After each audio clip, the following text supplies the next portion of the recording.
महेश्वर गुरु साक्षात परम ब्रह्म तस्मै श्री गुरुवे नमः।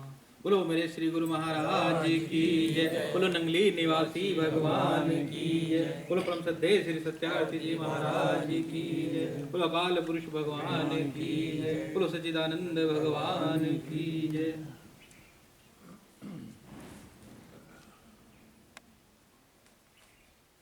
एक छोटी सी बात याद आ गई। असल में ये जीव ना, अभी जैसे विकास ने कहा ना कि आलस नहीं होना चाहिए, तो ये जीव थोड़ा सा आराम परस्त होता है। जहाँ उसे आराम मिल जाए तो वो आराम को चुनेगा, वो आराम को चुनेगा। अब वो ये नहीं देखता कि अगर थोड़ा सा कष्ट झेल ले तो तेरा कितना बड़ा फायदा होगा, लेकिन तुरंत के तुरंत वो आराम को ढूंढता है।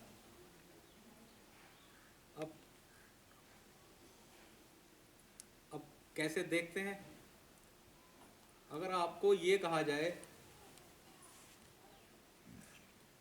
कि भाई बहुत तेज तेज दौड़ना है, और आपसे ये कहा जाए कि थोड़ा तेज तेज चलना है। एक तो होता है बहुत तेज दौड़ना, एक होता है थोड़ा तेज तेज चलना। तो स्वाभाविक आप थोड़ा तेज तेज चलना ही पसंद करोगे। यूँ थक जाओगे, पता है भाई मुझे थक जाओगे, तो थोड़ा तेज तेज चलना पसंद करोगे। करोगे कि नहीं करोगे? और अगर आपको ये विकल्प भी दे दिया जावे कि या तो आप तेज तेज चल लो या धीरे धीरे चल लो, तो कौन सा विकल्प चुनेंगे आप? धीरे धीरे चलने वाला ही चुनोगे। अब इसमें भी और आगे ऑप्शन दे दिया जाए, विकल्प दे दिया जाए कि भाई धीरे धीरे चल लो या खड़े रहो, तो आप चलोगे कि खड़े रहोगे? स्वाभाविक है खड़े ही रहने पसंद करोगे। क्यों एनर्जी वेस्ट करी, खड़े बस आराम से। और अगर आप खड़े और बैठने में भी विकल्प दे दिया जाए तो खड़े रहना पसंद करोगे, बैठना आराम से बैठना पसंद करोगे? क्योंकि ये जीव चाहता है आराम परस्त, ये देखता है मुझे कहाँ सुविधा मिल रही है, जबकि ये नहीं उसको पता कि इस सुविधा में मेरा नुकसान भी हो रहा है और उस थोड़े से कष्ट में मेरा बहुत बड़ा फायदा हो जाएगा। अब बैठने और लेटने में भी ऑप्शन दे दिया जाए तो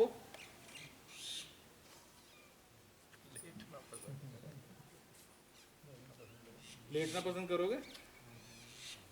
या कोई है नहीं जी मैं तो बैठूंगा ही पूरी रात हो जाए चाहे, भले चाहे दिन में ऑप्शन दिया जाए तो लेटना ही पसंद करेगा। रात की तो बात छोड़ो, दिन में भी अगर कहा जाए तो लेटना ही पसंद करेगा। अब यहां तक भी सही है। अब अगर उसको दो विकल्प और दे दिए जाए, लेटने और सोने में, तो क्या पसंद करोगे? पर लेटोगे तो 10 चीजें दिमाग में आएंगी, सोओगे तो कम तो तसल्ली से सो, तो सोना ही पसंद करोगे या नहीं? चलो अगर और आगे बढ़ा जाए, अगर आपको कह दिया जाए भाई आपके पास दो ऑप्शन हैं, दो विकल्प हैं, या तो आप सो जाओ या मर जाओ, अब इससे नीचे नहीं जाओगे आप, इससे नीचे नहीं जा पाओगे। अगर आप इतने ही आराम पस्त होते चले जा रहे हो, थोड़ा सा और आराम पस्त हो जाओ, मर जाओ सोते सोते, यानी ध्यान में चले जाओ सोते सोते, तो आपका बहुत बड़ा कल्याण हो जाए। अगर आराम की स्थिति चुनना चाहते हो तो सोते सोते मर जाओ, यानी सोते सोते ध्यान ही कर लो, तो भी आपका कल्याण हो जाएगा। तो आज जाके सोने के बाद ध्यान में मर जाना, ठीक है, यानी ध्यान करना। तो ये स्वाभाविक है आराम का। अगर तो उदाहरण का ये अर्थ था कि अगर कोई व्यक्ति को ये ऑप्शन दे दी जाए कि दौड़ के उसे जाना है कहीं, तो वो दौड़ने वाला व्यक्ति जल्दी ही अपने गंतव्य स्थान पर पहुंच जाएगा। पहुंचेगा कि नहीं पहुंचेगा? तो थोड़ा सा तो कष्ट हुआ, परंतु वो अपने समय से अपने गंतव्य स्थान पर पहुंच जाएगा।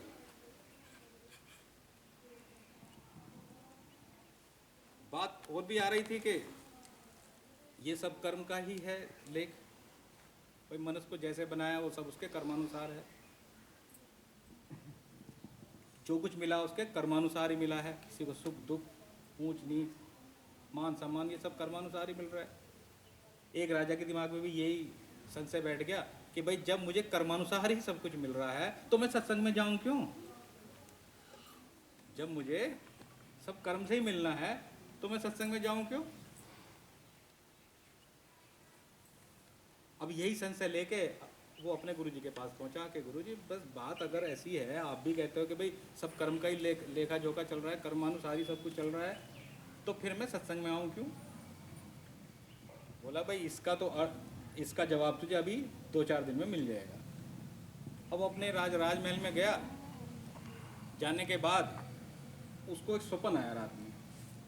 अब स्वप्न में क्या देखता है कि वो एक बहुत ही दरिद्र व्यक्ति है, वो एक बहुत ही दरिद्र व्यक्ति है, और इतना दरिद्र व्यक्ति है कि उसके खाने का भी कोई व्यवस्था नहीं है, बच्चे भी भूखे हैं। तो जब वो बच्चे भूखे हैं, सब भूखा है, पूरा परिवार भूखा है, तो उसने सोचा कि भाई इससे तो अच्छा कहीं किसी पेड़ पे जाके फल तोड़ के खा लिया जाए। तो जैसे ही वो फल तोड़ने ऊपर चढ़ा तो वो फिसल गया और नीचे गिर गया। वो राजा जो स्वप्न में दरिद्र है वो पेड़ पर चढ़ा और वो गिर गया, पेड़ से फिसल कर गिर गया। और जैसे ही गिर गया तो एकदम आंखें खुली। अब आंखें खुली तो भाई अरे देखा मैं तो राजा हूँ। अब जब उसने ये सारी बातें फिर अपने गुरुजी के पास जाके बताया कि मुझे तो इस तरह से स्वप्न दिख, कि बोला अच्छा दिख गया इस तरह का स्वप्न, तो चलो वो अब चलते हैं दोनों साथ में जंगल में निकल गए। अब जंगल में निकल गए तो दोनों घोड़े पे थे। अब एक हिरन दिखाई दिया तो राजा ने देखा भाई मैं इस हिरन को ही पकड़ लूँ। वो दौड़ते उसके पीछे दौड़ते क्या हुआ, वो गुरुजी अलग दिशा में निकल गए, वो राजा अलग दिशा में निकल गया। अब जब निकल गए तो निकलते दूर चले गए राजा, तो देखा तो एक सामने एक बस्ती। अब उस बस्ती में एक पेड़, बस्ती के पहले एक पेड़ है, वहाँ नीचे कुछ बच्चे खेल रहे हैं, उस पेड़ के नीचे कुछ बच्चे खेल रहे हैं। तो जैसे ही वो राजा वहाँ तक पहुँचा तो बच्चे कहने लगे पिताजी आ गए, मैं तो पिताजी, मैं तो राजा हूँ यहाँ का। कह नहीं आप ही पिताजी हो, कल रात की ही बात है, आप पेड़ पर जब चढ़े थे, आप गिर गए थे तो आपकी मृत्यु हो गई थी, लेकिन आप आ गए स्वस्थ होके, आप हमारे पिताजी हैं। ये तो बड़ी समस्या हो गई। अब फिर वो राजा जो है वापस आश्रम पे गुरुजी के पास आया तो सारी बात बताई कि बोला राजन ऐसा है, माना कि ये सब कर्मानुसार चलता है, राजा और रंक ये सब कर्मानुसार है। स्वप्न में तुम रंक थे ये भी कर्मानुसार है, आज तुम राजा बने हो तो पिछले जन्म में तुम रंक थे, ये तुम कर्मानुसार था तुम्हारे, आज तुम राजा ये भी तुम्हारे कर्मानुसार है। मानव दानव ये सब बनते हैं, ये सब कर्मानुसार बनते हैं। कोई पशु बनता है तो कोई पक्षी बनता है, ये सब कर्मानुसार ही तो बनते हैं। लेकिन अब इन कर्मों को कौन श्रेष्ठ बनाता है? भाई कर्मानुसार तो हो गया सारा, चित्त पर अंकित है, सब कुछ वैसा मिलता चला जाएगा, लेकिन इन कर्मों को भी श्रेष्ठ अगर बनाया जाए तो वो कौन बनाएगा? वो बनाते हैं आपके संस्कार। और ये अच्छे संस्कार कैसे आते हैं? जब आप इस तरह से बैठोगे, सत्संग में बैठोगे, भजन में बैठोगे, तभी तो अच्छे संस्कार उत्पन्न होंगे। अच्छे संस्कार उत्पन्न होंगे तो अच्छे कर्म होंगे, अच्छे कर्म होंगे तो आप अच्छा सब कुछ मिलता चला जाएगा। आपको कई बार आपने सुना होगा जब राजा जनक यहाँ से देह त्याग कर ऊपर की ओर जा रहे थे, अपने स्थान पर जा रहे थे, तो रास्ते में यमलोक पड़ा तो वहाँ देखा कि बहुत सारी रूहें फंसी हैं। तो यमराज से जब उन्होंने प्रार्थना की कि हे भगवान कि ये रूह क्यों फंसी हैं, क्या इनको मुक्त करने का कोई उपाय है? बोला तुम अपने पुण्य दे दो। अब उस राजा ने सोचा भाई मैं अपने पुण्य के कारण तो मैं इतने ऊंचे स्थान पर जा रहा हूँ, लेकिन खैर कोई बात नहीं, तो उसने अपने सारे पुण्य दे दिए राजा ने, लेकिन वो रूहें मुक्त नहीं हुई। तब फिर यम भगवान ने समझाया कि ये पुण्य से मुक्त नहीं होंगी, ये तो सत्संग से मुक्त होंगी, ये सत्संग से मुक्त होंगी। कि तुम अगर यहाँ सत्संग करो, भले ही थोड़ा करो, लेकिन जब इन्हें ये सत्संग मिल जाएगा तो इनके संस्कार उत्पन्न हो जाएंगे, अच्छे संस्कार इनमें उत्पन्न हो जाएंगे। और जब अच्छे संस्कार उत्पन्न होते हैं तो कोई कर्म बुरा नहीं करता, सब अच्छे कर्म करते हैं। और इससे आगे जब हम ध्यान में पराकाष्ठा में चले जाते हैं, जब हम ध्यान की पराकाष्ठा में चले जाते हैं तो हमारे ना तो कोई बुरा कर्म शेष बचता है और ना ही हमारा कोई अच्छा कर्म शेष बचता है। सब कुछ नष्ट हो जाता है, बिल्कुल कोरे कागज की तरह हमारा चित्त हो जाता है। और फिर हमारे उस चित्त पर वो प्रकाश उत्पन्न होता है, जिस प्रकाश की खोज में हम इस अंधेरे में बैठते हैं, उस प्रकाश की खोज में हम लगे रहते हैं। तो ये सत्संग का प्रभाव कितना बड़ा है। तो सत्संग में हमें आना चाहिए, सत्संग से ही हमारे साथ सब कुछ ठीक होगा। संत अवतार ये सब क्यों आते हैं? ये सब आपके संस्कार ही तो जगाने आते हैं, संस्कार ही तो उत्पन्न करने आते हैं, वरना उनको कुछ अपना थोड़ा ही पड़ा है। वे तो पहले भी मुक्त थे, आज भी मुक्त है, लेकिन उनको परमात्मा एक विशेष कार्य के लिए भेजा के जाओ जीवों का भी कल्याण करो, और वो जीवों का कल्याण कर रहे हैं। अब ये जीव के अपने ऊपर हैं कि वो सत्संग में लाभ उठाकर अपना कल्याण करें समय रहते हुए। तो इसलिए सत्संग में आना बहुत ही आवश्यक है।